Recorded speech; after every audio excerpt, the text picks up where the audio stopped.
Hi everybody, my name is Natalie Harris. I'm a paramedic in Ontario, Canada, and I'm really sorry that I couldn't make it to the event. I am practicing self-care and I will be going to a treatment center for my PTSD for 8 weeks, and a bed came up last minute. I was on a wait list for 4 to 6 months and one came up, so I'm very grateful to be able to take that bed.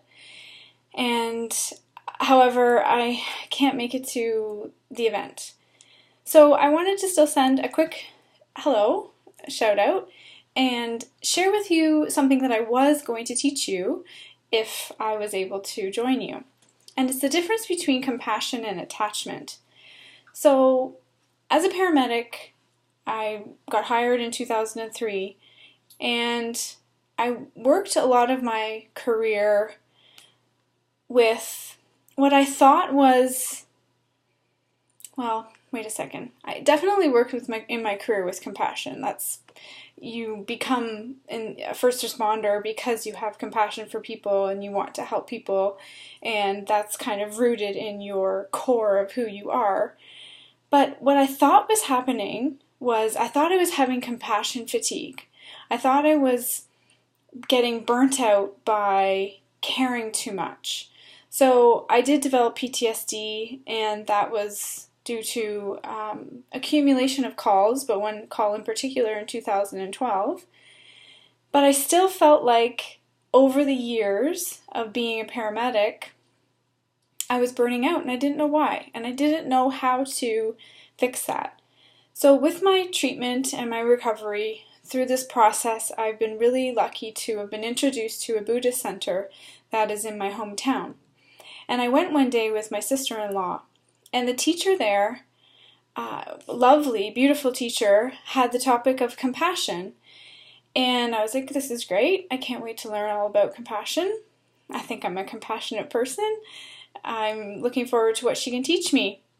So she's talking about how beautiful and wonderful compassion is, and how it's the wish for someone to be happy and someone to be well. And that's what it is. It's the wish for that. It's the hope for someone to be well. And I was sitting there and I was getting really agitated, and I didn't really know why. But looking back now, I think I was getting frustrated that she was making compassion sound like it was perfect and that it couldn't hurt you, when I thought that I was suffering from compassion fatigue.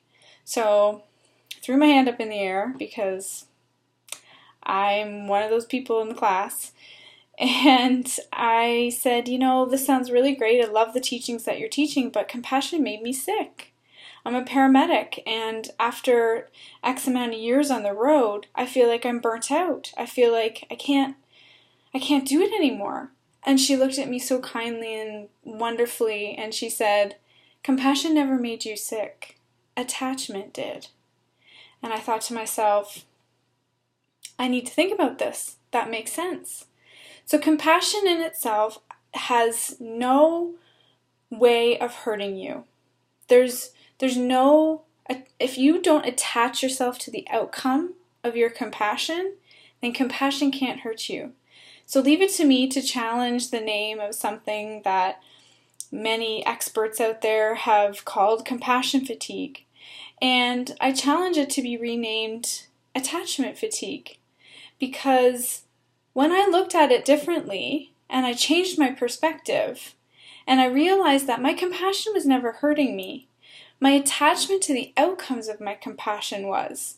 And I needed to learn how to process the calls that I was participating in and know that the end result was out of my hands. And that was easier said than done. And it takes practice. But knowing that your compassion is never wasted is a really important thing. So with that being said, I know it's a quick little message. My dog is about to bark, so I don't want that to happen. I wish you all happiness and I wish you all well. I hope that perspective maybe helps you even a tiny little bit to change your outlook and to see that there is a difference between compassion and attachment. And I hope you have a wonderful event, and I hope to see you next time. Bye.